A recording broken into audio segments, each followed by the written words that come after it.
हमारे साथ आस्था के चेयरमैन प्रफुल्ल विठलानी बने हुए हैं, साथ ही एंजल वन के डीवीपी प्रथमेश माल्या और केडी एडवाइजरी के डायरेक्टर अजय केडिया हमारे साथ बने हुए हैं।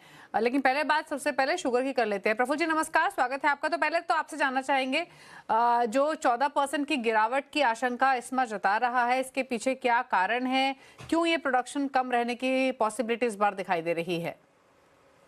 देखिए, हमारे एसोसिएशन ऑल इंडिया शुगर ट्रेडेशन आहिस्ता ने जनवरी में हमारा नंबर दिया था 265 ±2%। यानी हमने जो प्रिडिक्ट किया हुआ है जनवरी एंड में, वो हमने 17% प्रोडक्शन डाउन का प्रिडिक्शन किया है। अभी 14% तक तो ठीक है।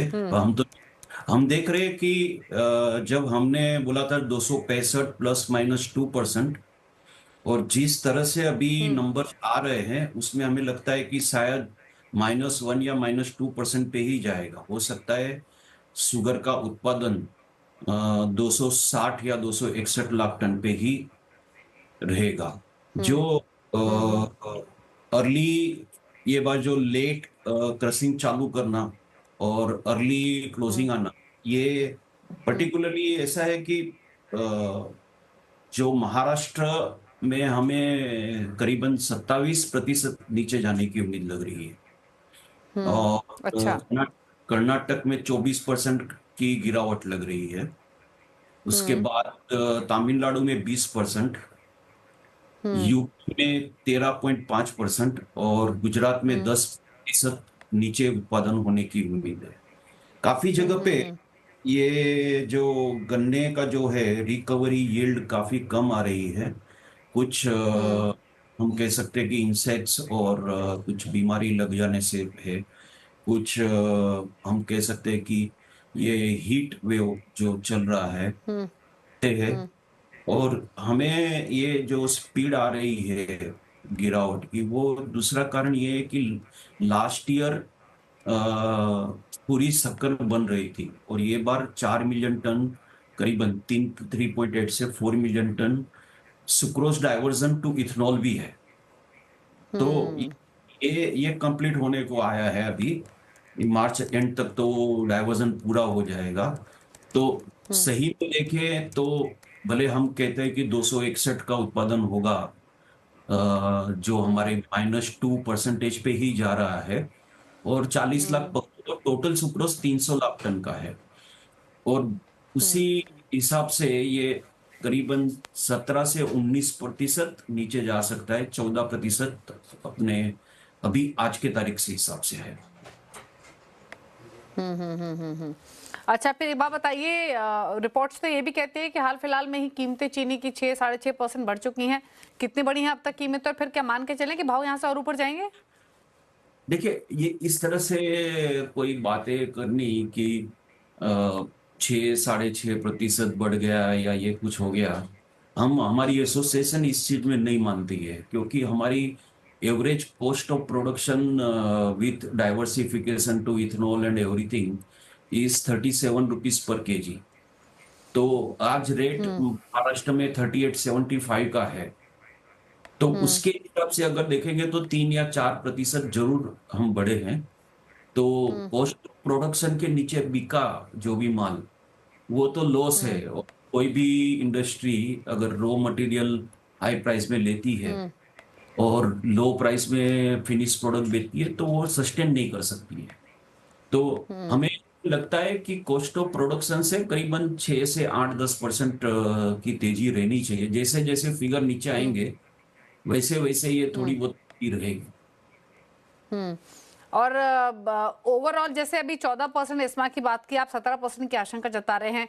फाइनल ड्रॉप कितना रह सकता है लाइकली, कंसीडरिंग मिल्स भी जल्दी बंद हो रही हैं? आपने कई सारे फैक्टर्स भी गिनाए क्यों प्रोडक्शन सो फार कम दिखाई दे रहा है। तो ओवरऑल अगर तुलना करें पिछले साल के मुकाबले, कितना नीचे रहने की संभावना फिलहाल दिखाई दे रही? 14% से ज्यादा भी हो सकता है यह आंकड़ा? हाँ जी, हो सकता है। और जैसे कि हमने 265 +2% या -2% बोला था, ये -2% के करीब ही जा रहा है। और नंबर आप समझ सकते हैं कि 260 या 261 का नंबर रहेगा।